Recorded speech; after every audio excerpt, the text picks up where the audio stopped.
الفصل كان ميقاتا নিশ্চয় বিচারের দিন ফায়সালার দিন সুনির্ধারিত রয়েছে। কেউ এটাকে অস্বীকার করতে পারে না। অবশ্যই তোমাদের বিচার হবে এবং সেই বিচারের দিন নির্ধারিত। সেই নির্ধারিত দিনেই বিচার হবে, ফায়সালা হবে। সূরা নাবা ৭৮ নম্বর সূরার ১৭ নম্বর আয়াত। অন্যত্র আল্লাহ তাআলা উল্লেখ করে বলেন, ফাকাইফা ইযা জামা'নাহুম লিয়াউমিন লা রাইবা ফীহি ওয়া উফিয়াত কুল্লু নাফসিম মা কাসাবাত ওয়া হুম লা ইউযলামুন। অবশ্যই কেমন হবে সে অবস্থা যেই দিন তাদেরকে একত্রিত করা হবে কিয়ামতের মাঠে। ওয়াউফিয়াত কুল্লু নাফসিম মা কাসাবাত, আর তারা এই পৃথিবীতে যা কিছু উপার্জন করেছে, পাপ ও নেকির ভিতরে যা তারা কর্ম করেছে, তার পুঙ্খানুপুঙ্খানু প্রতিফল বদলা সেদিন দেওয়া হবে। ওহুম লা ইউযলামুন, কারো প্রতি বিন্দু পরিমাণে জুলুম অত্যাচার করা হবে না, অবিচার করা হবে না। যে যতটুকু ভালো অথবা মন্দ কাজ করবে তাকে তার কাজ অনুযায়ী ততটুকুই তার প্রতিফল বদলা ভোগ করতে হবে। সম্মানীয় উপস্থিতি, এ কথা সত্য যে আল্লাহ তাআলার বিশেষ দয়া ব্যতীত কেউ জান্নাতে যাবে না। আপনি আপনার আমল দিয়ে, কাজ দিয়ে জান্নাত নিয়ে নেবেন এ কথা নয়। আমি আমার বেশি আমল দিয়ে, হজ দিয়ে, যাকাত দিয়ে, দান দিয়ে, নামাজ রোজা দিয়ে, তাহাজ্জুদ দিয়ে জান্নাত নিতে পারবো এমন দাবি পৃথিবীর কেউ করতে পারে না। যদি না আল্লাহর দয়া হয়, আল্লাহর অনুগ্রহ হয়, তাহলে জান্নাত পাওয়ার কোনো সুযোগ নেই।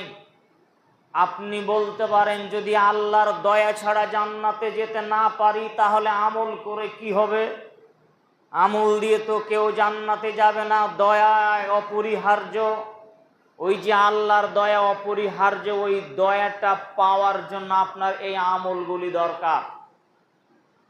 দয়া যে আল্লাহ আপনার উপর করবেন সেটারও তো একটা মাধ্যম লাগবে, সেটারও তো একটা উপকরণ লাগবে। কেন আপনার প্রতি আল্লাহ দয়া করবেন? কেন আরেকজনের প্রতি আল্লাহ দয়া করবেন না?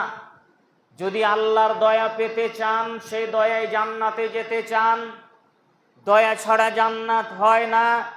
তাই দয়া প্রয়োজন, আর আল্লাহর ওই দয়া গ্রহণ করার জন্য আমল করা প্রয়োজন। এই জন্য আমল করা লাগবে দয়া নেওয়ার জন্য। যদিও আল্লাহ তাআলা বিভিন্ন আমলের বিনিময়ে জান্নাতের কথা উল্লেখ করেছেন, অবশ্যই এভাবে আমল করা উচিত। তবে যদি কারো বিচার করা হয় তাহলে সে পার হতে পারবে না। এই মর্মে আয়েশা রাদিয়াল্লাহু তাআলা আনহা বলেন, আন্নান নবী সাল্লাল্লাহু আলাইহি ওয়াসাল্লাম قال, নিশ্চয় নবী করিম সাল্লাল্লাহু আলাইহি ওয়াসাল্লাম বলেছেন, মান হাউসিবা উযিবা, কারো যদি সত্যই পুঙ্খানুপুঙ্খানুভাবে আল্লাহ হিসাব নেন তাহলে অবশ্যই তাকে শাস্তি ভোগ করতে হবে। আল্লাহ যদি কারো কঠোরভাবে হিসাব গ্রহণ করেন তাহলে শাস্তি না পাওয়া ছাড়া তার কোনো গত্যন্তর নেই। শাস্তি পেতেই হবে, আযাব তাকে ভোগ করতেই হবে। ক্বালাত আয়েশা কুলতু, আয়েশা রাদিয়াল্লাহু তাআলা আনহা তখন আল্লাহর নবীকে বললেন যে, আল্লাহর রাসূল, আওয়ালাইসা ক্বালাল্লাহু তাআলা, আল্লাহ তাআলা কি কোরআনে এই কথা বলেননি, ফাসাউফা ইউহাসাবু হিসাবান ইয়াসীরা, যে আল্লাহ বলেছেন আমি তাদের হিসাবকে সহজ করে দিব। আপনি বললেন আল্লাহ যদি কারো হিসাব নেই তাহলে জাহান্নামে যাবে, শাস্তি পাবে, ধ্বংস হয়ে যাবে। আল্লাহ তো কোরআনে নিজেই বলেছেন যে আমি হিসাব সহজ করে নিব। তাহলে আপনার কথা কেমন হলো বিষয়টি? আপনি বললেন যে কারো হিসাব যদি আল্লাহ নেই তাহলে সে শাস্তি পাবে, জাহান্নামে যাবে, অথচ আল্লাহ নিজেই বলেছেন ফাসাউফা ইউহাসাবু হিসাবান ইয়াসিরা সূরা ইনফিতারে, যে অবশ্যই আমি তাদের হিসাবকে সহজ করে দিব। আল্লাহর নবী বললেন, আয়েশা শোনো, ইন্নামা যালিকাল আমর, আরে ওটা তো মুমিনদের বিষয়। মুমিনদেরকে শুধুমাত্র হিসাবটা প্রকাশ করা হবে মাত্র, মুমিনদের কোনো কঠিন হিসাব হবে না। ওয়ালাকিন মান নুকিসাল হিসাবা ইয়াহলিক, তবে জেনে রাখো আল্লাহ যার পুঙ্খানু হিসাব করবেন, কঠোরভাবে কারো যদি আল্লাহ হিসাব করবেন, সে হালাক হয়ে যাবে, ধ্বংস হয়ে যাবে, বাঁচার কোনো পথ থাকবে না। সহিহুল বুখারী হাদিস নাম্বার 103। অত্র হাদিসের ভিত্তিতে দুটি কথা আমরা বুঝতে পারি। তার প্রথম কথা হচ্ছে, আল্লাহ যদি কারো কঠোরভাবে হিসাব করেন তার বাঁচার কোনো পথ থাকবে না। 2 নাম্বার, আল্লাহ তাআলা মুমিনদের হিসাব প্রকাশ করবেন মাত্র, রেজাল্টটা দিবেন মাত্র। মুমিনদের বিষয়ে যারা আল্লাহ তাআলার প্রকৃত বান্দা, আল্লাহর পরহেজগার, যারা দ্বীনদার, আল্লাহ ভীরু, তাকওয়াশীল মানুষ, আল্লাহ তাদের হিসাব নিকাশকে সহজ থেকে সহজ করে দিবেন। অবশ্য বাইহাকির বিবরণে আছে যে মুমিনদের বিচার হবে ফরজ নামাজের সময় যতক্ষণ লাগে। ধরে নেন 2 রাকাত ফরজ নামাজ, 4 রাকাত ফরজ নামাজের সময় 10 মিনিট লাগে, 5, 7, 10 মিনিট। একজন মুমিন মানুষের হিসাব হবে এই রকমই। কিন্তু যদি আল্লাহ তাআলা কাউকে হিসাব নেওয়ার জন্য প্রস্তুতি নিয়ে নেন, জোর তার যদি কঠোর থেকে কঠোরভাবে হিসাব নেন, সব কাজের হিসাব আদায় করে থাকেন, তাহলে তার বাঁচার কোনো পথ থাকবে না। এই যে আল্লাহর এই সহজ হিসাব পাওয়ার জন্য আপ্রাণ প্রচেষ্টা লাগাতে হবে। সম্মানীয় উপস্থিতি, বিচারের মাঠে মানুষ ত্রাহি ত্রাহি করতে থাকবে, মানুষ নিরুপায় হয়ে যাবে। সব মানুষ জমা হয়ে গিয়েছে, আদম থেকে নিয়ে কিয়ামত পর্যন্ত সব মানুষ কিয়ামতের মাঠে উপস্থিত থাকবে। বিচার এখনো শুরু হয়নি, তার আগে পর্যন্ত মানুষের যে ভয়াবহতা তা আপনাকে কিছু আমি দেখিয়েছিলাম। বিচারের পূর্বে মুহূর্তে কি দৃশ্য আপনাকে একটু হাদিস থেকে নকল করি, এক খেয়ালিভাবে চেয়ে থাকুন। খুব লম্বা হাদিস অনুবাদ করছি আপনার সামনে। আনাস ইবনে মালিক রাদিয়াল্লাহু তাআলা আনহু বলেন, রাসূল সাল্লাল্লাহু আলাইহি ওয়াসাল্লাম বলেছেন, ইউহবাসুল মুমিনুনা ইয়াউমাল কিয়ামাহ, কিয়ামতে আল্লাহ তাআলা মুমিনদেরকে আবদ্ধ করে দিবেন, এক জায়গায় আবদ্ধ হয়ে থাকবে মুমিনেরা। হাত্তা ইউহিম্মুনা বিযালিকা, তারা নিজেরা অস্থির হয়ে যাবে। মুমিন মানুষ কিয়ামতের মাঠে অস্থিরতায় পড়ে যাবে, কখন বিচার হবে। ত্রাহি ত্রাহি চতুর্দিকে মানুষের হাহাকার চতুর্দিকে উঠেছে। অন্য বর্ণনা এসেছে সব মানুষ একত্রিত হয়ে যাবে, জমা হয়ে যাবে, আর তারা চাইবে যে এই অবস্থা থেকে কিভাবে নিস্তার পেতে পারি, এই স্থান থেকে কিভাবে নিস্তার পেতে পারি।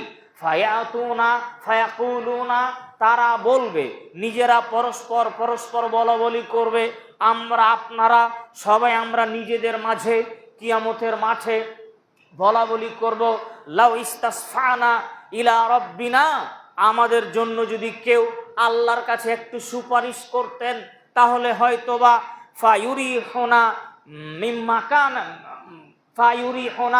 মিম্মা কানা, তাহলে পারে আমরা আজকের এই অবস্থান থেকে নিস্তার পেতাম, আজকে উদ্ধার পেতাম। কে আমাদের জন্য সুপারিশ করতে পারে? ফায়াতুন আদম, আমরা সবাই চলে যাব আদম আলাইহিস সালামের নিকটে। ফায়াকুলুনা, আমরা আদম আলাইহিস সালামকে বলবো, আনতা আদম, আপনি হলেন আদম আলাইহিস সালাম, আবুন নাস, আপনি মানুষের পিতা। খলাকাকাল্লাহু বিয়াদিহি, আল্লাহ আপনাকে নিজের হাতে সৃষ্টি করেছেন। আসকানাকা জান্নাতাহু, আল্লাহ আপনাকে তার জান্নাতে রেখেছেন। ওয়াসজাদালাকা মালাইকাতাহু, আল্লাহ আপনাকে তার ফেরেশতা দিয়ে সাজদা করিয়েছিলেন। ওয়া আল্লামাকা আসমা কুল্লি শাইইন, আর আল্লাহ আপনাকে সব কিছুর নাম শিক্ষা দিয়েছেন। লিতাশফানা লানা লিতাশফা লানা ইনদা রাব্বিক, অতএব আপনি আমাদের জন্য আপনার প্রতিপালকের কাছে একটু সুপারিশ করুন। হাত্তা ইউরিহুনা মিম্মাকানা হাদা, যাতে আজকের এই দুরবস্থা থেকে আমরা একটু নিস্তার পেতে পারি। আমরা সবাই কিয়ামতের মাঠে আদম আলাইহিস সালামের নিকটে যাব।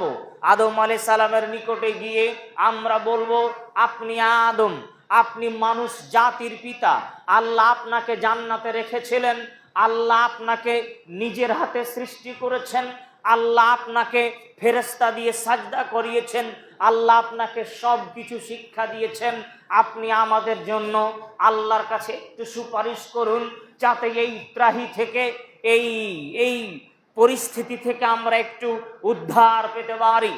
তখন রাসূল সাল্লাল্লাহু আলাইহি সাল্লাম বললেন, ফায়াকুলু, আদম কিয়ামতের মাঠে আমাদেরকে উত্তর দিয়ে বলবে, লাস্তু হুনাকুম, আমি তোমাদের কিছু করতে পারছি না।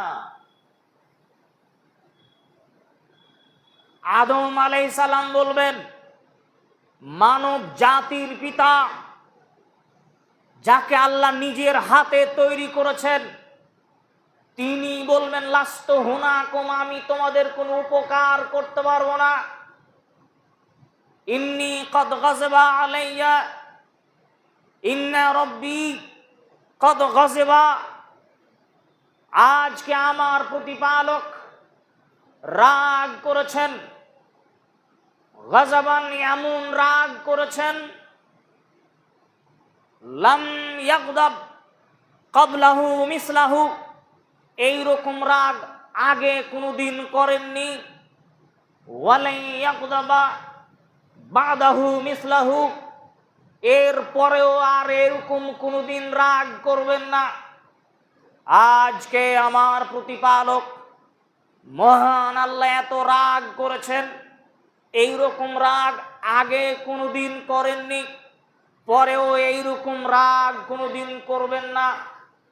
ওয়াইন্নাহু নাহানি, আল্লাহ আমাকে বলেছিলেন, আমাকে নিষেধ করেছিলেন, আনিস শাজারাতে, আদম ওই গাছের নিকটে যাবা না, ফল খাবা না।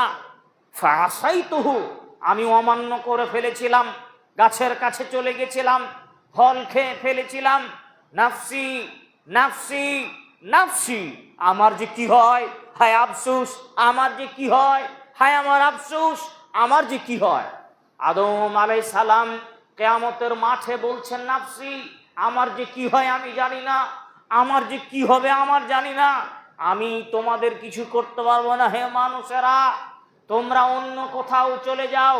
ইযহাবু ইলা গায়রি, অন্য জায়গায় যাও, অন্য কারো কাছে যাও। ইযহাবু ইলা নূহ, তোমরা নূহ আলাইহিস সালামের নিকটে চলে যাও।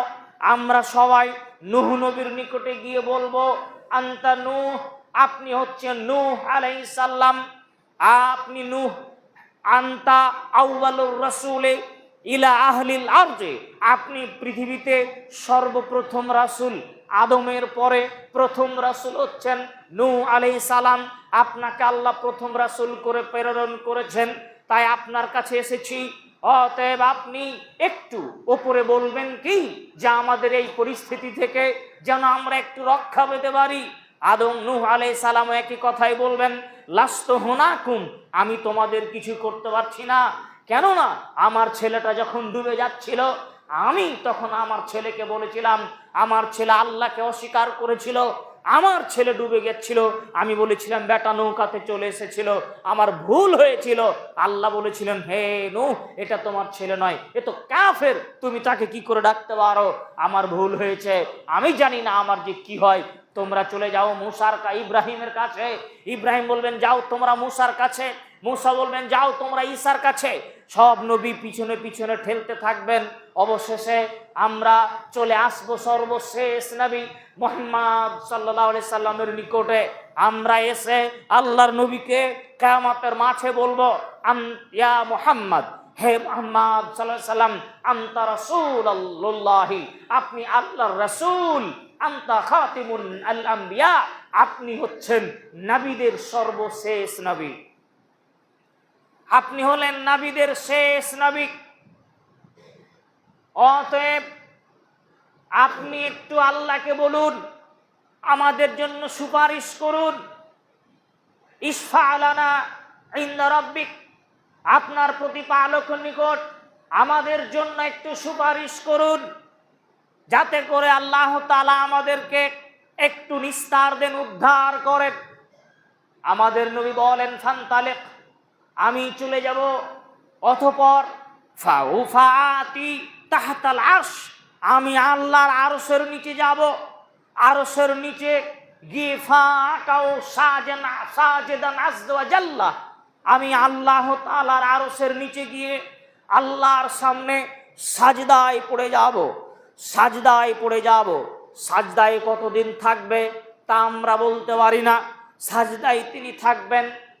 অতঃপর তিনি বললেন, আমাকে আমি যখন সাজদায় পড়ে যাব, আল্লাহ তাআলা আমাকে এমন কতগুলো বাক্য আমার সামনে তুলে ধরবেন, কিছু এমন সুন্দর নাম তুলে ধরবেন তার, আল্লাহর প্রশংসনীয় নাম এবং আল্লাহর প্রশংসামূলক কিছু বাক্য এমনভাবে আল্লাহ আমাকে শিখিয়ে দিবেন যা কোনোদিন কাউকে দেননি, আমার পূর্বে কোনো নবীকে দেওয়া হয়নি।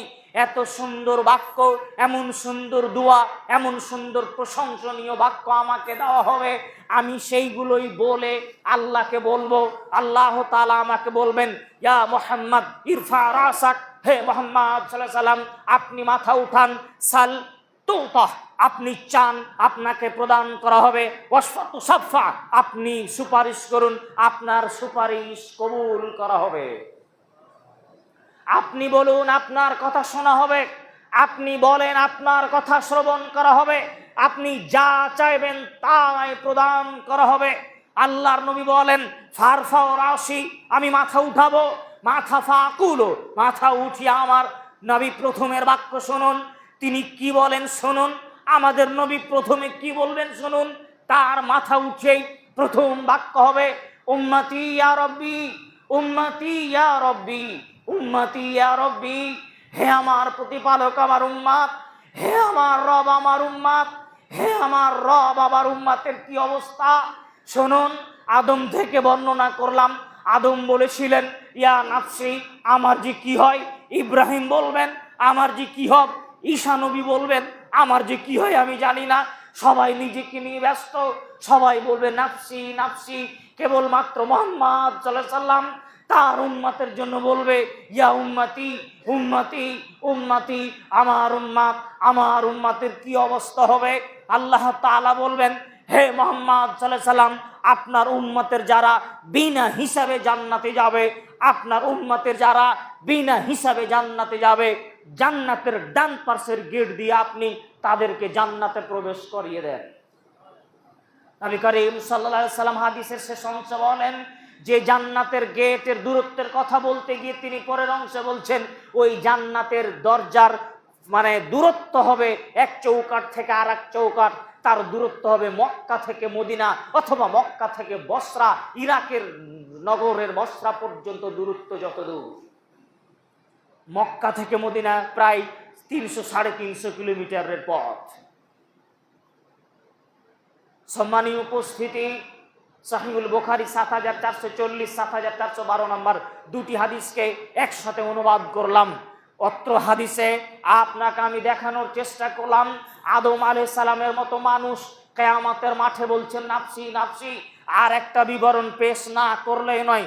শুনুন, খেয়াল করুন আপনার কি অবস্থা হতে পারে। নবীগণের অবস্থা, নবীরাই কিয়ামতের মাঠে আল্লাহর সামনে কথা বলার সাহস পাচ্ছেন না। মুহাম্মদ সাল্লাল্লাহু আলাইহি সাল্লাম ছাড়া যাকে আল্লাহ অনুমতি দিবেন সে ছাড়া কেউ কথা বলতে পারবে না। আবু হুরায়রা রাদিয়াল্লাহু তাআলা আনহু বলেন, রাসূল সাল্লাল্লাহু আলাইহি ওয়াসাল্লাম বলেছেন, ইয়ালকা আবাহু ইয়ালকা ইব্রাহিম ওয়া আবাহু আজার, কিয়ামতের মাঠে ইব্রাহিম আলাইহিস সালাম আর তার বাপ আজর সামনাসামনি সাক্ষাৎ হয়ে যাবে। ইব্রাহিম নবীর পিতা আজর যে মূর্তি পূজা করত, মূর্তি তৈরি করত, মুশরিক অবস্থায় মারা গিয়েছে, বাপ বেটা কিয়ামতের মাঠে সামনাসামনি হয়ে গিয়েছে। তখন ইব্রাহিম আলাইহিস সালাম তার বাপকে উদ্দেশ্য করবে, আব্বা আমি কি আপনাকে দুনিয়াতে বলিনি?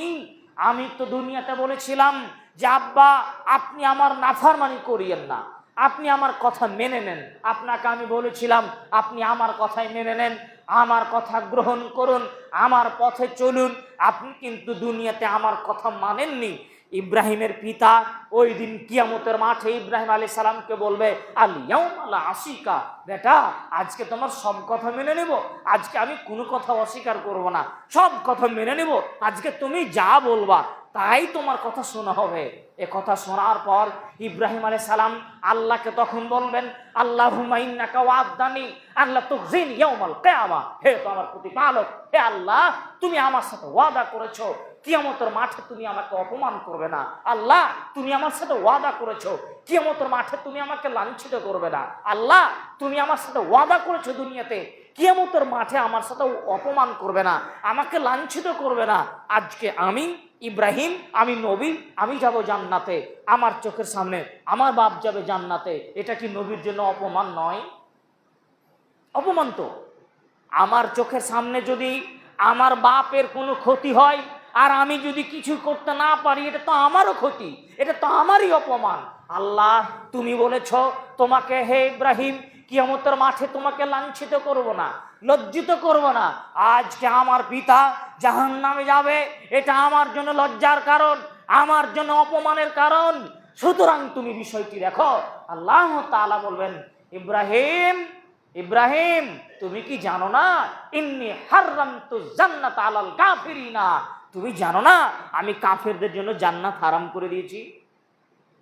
আমি তো কাফেরদের জন্য জান্নাত হারাম করে দিয়েছি। কাফের তো জান্নাতে যাবে না। তোমার বাপ হতে পারে আজর, কিন্তু সে তো কাফের। তোমার বাপ হতে পারে আজর, কিন্তু সে তো কাফের, তার জন্য জান্নাত নয়। উনজুরিলা তাহতা কাদামাইয়া, তুমি দেখো তোমার পায়ের দিকে দেখো, নিচের দিকে তাকাও। ইব্রাহিম আলাইহিস সালাম নিচের দিকে তাকাবেন তো দেখবেন একটা বিশাল জন্তু পড়ে আছে, দেখতে বিজি বা গোসাপ, বিজি বা গোসাপের আকৃতিতে, কবরাতুন কাতারাতুন, তার গায়ে এত নোংরা ময়লা আবর্জনা, দুর্গন্ধে টিকা যায় না এমন একটা জন্তু তার পায়ের নিকটে পড়ে আছে। ফায়ুখাদু বিকানিহি, তার দুই পা ধরা হবে, ওয়ায়ুলকা ফিন্নার, আর জাহান্নামে ফেলে দেওয়া হবে। ইব্রাহিম আলাইহিস সালাম তার মুখ বাড়িয়ে দেখবেন যে এই যে জন্তুটাকে জাহান্নামে ফেলা হলো, আসলে সেটা জন্তু নয়, তার বাপকে জন্তুতে পরিণত করে জাহান্নামে ফেলা হলো। সহিহুল বুখারী হাদিস নাম্বার 3350। আপনাকে আমি কি দিয়ে বুঝাই? ইব্রাহিম আলাইহিস সালাম তার বাপকে বাঁচাতে পারলেন না। ইব্রাহিমকে আল্লাহ তাআলা এখানে আরেকটা জিনিস থেকে বাঁচালেন, যে ইব্রাহিমকে আল্লাহ অপমান থেকে বাঁচাচ্ছেন এইভাবে যে তোমার বাপকে তোমার বাপের আকৃতিতে জাহান্নামে দিলাম না, একটা জন্তুর আকৃতিতে দিলাম, যাতে তোমার বাপের চেহারাটা না হয়, এই জন্য এটাও তোমাকে বাঁচিয়ে দিলাম। কিন্তু তোমার বাপকে জাহান্নাম থেকে বাঁচাতে ওটা কেউ পারবে না। কিয়ামতের ভয়াবহতা, বিচারের ভয়াবহতা অতীব জটিল, অতীব কঠিন। সম্মানীয় উপস্থিতি, কিয়ামতে আল্লাহ তাআলা কেমন অবস্থান নেবেন, কেমন ভয়ঙ্কর অবস্থান নেবেন, আপনাকে তার ছোট্ট একটা কথা বলি। আল্লাহ তাআলা বলছেন, আল ইয়াউমা লা তামলিকু নাফসুন লিনাফসিন শাইআ ওয়াল আমরু ইয়াউমাইযিন লিল্লাহ। আজ বিচারের দিন, একচ্ছত্রম অধিপতি আল্লাহর হাতে থাকবে। আজ বিচারের দিন, এমন একদিন, আজ বিচারের দিন, এমন একদিন, একচ্ছত্র অধিপতির মালিকানা আল্লাহর হাতে থাকবে। কেউ কোনো মানুষের বিন্দু পরিমাণ উপকার করতে পারবে না। কেউ কোনো মানুষের 4 পয়সা উপকার করতে পারবে না। আল ইয়াউমা লা তামলিকু নাফসুন লিনাফসিন শাইআ ওয়াল আমরু ইয়াউমাইযিন লিল্লাহ। আজকে মালিকানা আল্লাহর হাতে, আজকে রাজত্ব আল্লাহর হাতে। কে আজকে ফয়সালা প্রদান করবেন? শুনুন, আব্দুল্লাহ ইবনে মাসউদ রাদিয়াল্লাহু তাআলা আনহু বলেন, যা হাবরুন ইলা নবী সাল্লাল্লাহু আলাইহি ওয়াসাল্লাম, একদা একজন রাহেব, একজন দরবেশ, ইহুদিদের ধর্মগুরু, ইহুদিদের ধর্মীয় পণ্ডিত আল্লাহর নবীর নিকটে আসলো, এসে বলল, ইয়া মুহাম্মদ, হে মুহাম্মদ সাল্লাল্লাহু আলাইহি সাল্লাম, হে মুহাম্মদ শুনুন, ইন্নাল্লাহা ইউমসিকুস সামাওয়াতি আলা ইসবাইন ওয়াল আরদিনা আলা ইসবাইন ওয়াস শাজারা ওয়াল জিবালা ওয়াস শাজারা আলা ইসবাইন ওয়াল মা ওয়াস সারা আলা ইসবাইন। আল্লাহর নবীকে একজন ইহুদি ধর্মীয় পণ্ডিত এসে বলছে, হে মুহাম্মদ সাল্লাল্লাহু আলাইহি সাল্লাম, আপনি শুনুন, আল্লাহ তাআলা কিয়ামতের মাঠে এক আঙ্গুলের উপরে 7 আসমানকে রাখবেন, এক আঙ্গুলের উপরে 7 জমিনকে রাখবেন, এক আঙ্গুলের উপরে গাছপালা পাহাড় পর্বতকে রাখবেন, আর এক আঙ্গুলের উপরে তিনি পৃথিবীর সমস্ত জল বিভাগ আর মাটিকে রাখবেন। ওয়াসাইরুল খালকে আলা ইসমাইন, পৃথিবীর জীবজন্তু কীট পতঙ্গ পশু পক্ষী সমস্ত জীব জগৎকে এক আঙ্গুলের ওপর রাখবেন। ইহুদি পণ্ডিত, ইহুদি ধর্মগুরু আল্লাহর নবীকে সে এই কথা বলছেন যে আল্লাহ এক আঙ্গুলের ওপর রাখবে আসমান সমস্ত, এক আঙ্গুলের উপরে 7 জমিন, এক আঙ্গুলের উপরে গাছপালা আর পাহাড় পর্বত, এক আঙ্গুলের উপরে জলবিভাগ আর মাটি যা আছে সব কিছু থাকবে, আর এক আঙ্গুলের উপরে সমস্ত জীব জগৎ থাকবেন। সুম্মা ইউজাহওয়াজুন সুম্মা ইউজাহওয়াজু, অতঃপর আল্লাহ তাআলা তা ঝাঁকাবেন, ঝাঁকানি মারবেন, ঝুঁকাবেন, দিয়ে বলবেন, আনাল্লাহ, আমি আল্লাহ, আইনাল মুলুকুল আরজ, পৃথিবীর বাদশারা কোথায়? আনাল মালিক, আমি বাদশাহ, আনাল মালিকুল মালিক, আমি বাদশার বাদশাহ, আমি রাধাজি রাজ, বাদশার বাদশাহ। আইনাল জাব্বারুন আইনাল মুতাকাব্বারুন, পৃথিবীর অহংকারী, স্বৈরাচারী, সন্ত্রাসী, স্বেচ্ছাচারী রাজ কোথায়? আমি আল্লাহ, আমি রাজা, আমি রাজাধিরাজ, আমি বাদশার বাদশাহ। আইনাল জাব্বারুন আইনাল মুতাকাব্বারুন, অহংকারীরা কই? স্বৈরাচারীরা কই? পৃথিবীর বাদশারা কই? যারা দুনিয়ায় অহংকার করে চলতো, দাম্ভিকতা নিয়ে চলতো, জোর নিয়ে চলতো, ক্ষমতা দেখিয়ে চলতো, আজকে কোথায় তারা? কোথায় তারা? আইনাল মুতাকাব্বারুন, কই সে অহংকারী, কই সে স্বেচ্ছাচারী যারা মায়ের বুক খালি করেছে, যারা খুনাখুনি করেছে, যারা দাঙ্গাবাজি করেছে, যারা অহংকারী করেছে, যারা লুটতরাজ করেছে, যারা মানুষ খুন করেছে, যারা দাম্ভিকতা নিয়ে চলেছে, আজকে কোথায় তারা? আজকে তাদের বিচার হবে। কে ঠেকাবে? কে যাবে আল্লাহর সামনে? কারো যাওয়ার সেদিন কোনো ক্ষমতা থাকবে না। সাবধান, আপনার প্রত্যেক অহংকারীকে পিঁপড়ার আকারে সেদিন উঠানো হবে, প্রত্যেক অহংকারীকে পিপিলিকার আকৃতিতে উঠানো হবে। অহংকার করে, দাম্ভিকতা নিয়ে, স্বৈরাচারী নিয়ে, ক্ষমতা দেখিয়ে 1 সেকেন্ড দেখার চলার চেষ্টা করবেন না, সব অহংকার ভেঙে যাবে।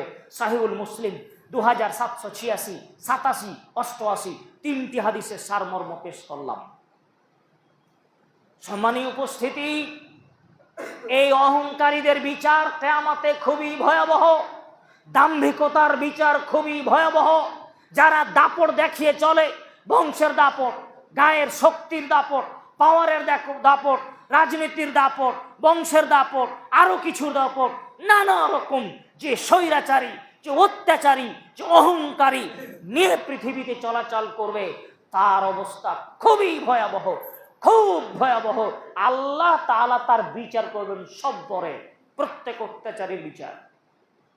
অতএব নিজেকে সংশোধন করুন। শুনুন, আপনার জীবন বেশি লম্বা নয়, 35, 40, 50, 60, 70, 100 বছরই ধরে নিলাম আপনার বয়স 100 বছর। এই যে 100 বছর আপনি বাঁচবেন, তো 100 বছরের জীবনে বাঁচতে গিয়ে, 70, 80 বছরের জীবনে বাঁচতে গিয়ে 1 মিনিটের জন্য অহংকার দেখায়েন না। 1 মিনিটের জন্য, 1 মিনিটের জন্য কাউকে দাম্ভিকতা নিয়ে যে তোর এইরকম করে দিব ক্ষতি, এইরকম করার চেষ্টা করবেন না। ক্ষমতা দেখানোর চেষ্টা করিয়েন না, ভুল হচ্ছে। ক্ষমতা কিছুই দেখাবেন না, না টাকার, না লাঠির, না বংশের, না আরো কিছুর। 1 মিনিটের জন্য নয়।